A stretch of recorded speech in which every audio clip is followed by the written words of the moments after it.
எதிர்கட்சியா இருக்கும்போது கருப்பு கொடியும் கருப்பு பலூனும் பறக்க விட்ட பெருமக்கள் ஆட்சிக்கு வந்தபோது வெள்ளக்கொடி பிடித்தது ஏன்?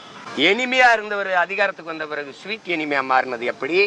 எப்படி அமலாக்கத்துறை சோதனை வந்தது, அது அமுக்குன மாதிரியே அமுல் ஆக்கமாயிருச்சு, எப்படி அமைதியாயிருச்சு? எப்படி வந்தார்கள், சோதித்தார்கள், சரி என்ன நடந்தது யாருக்காவது சொல்லுங்க, நீங்க எல்லாம் சொல்லுங்க. நேர்மையான ஊடகங்கள் நெஞ்ச தொட்டு யாராவது பேசுங்க. எங்கது 3 முறை நிதி ஆய்வு கூட்டத்துக்கு வரமாட்டேன் என்று நெஞ்சு நிமித்தி சொன்ன நம்முடைய முதல்வர் ஈடி ரைடு வந்தானோ ஓடி வாரே மோடின்னு போனது யாரு?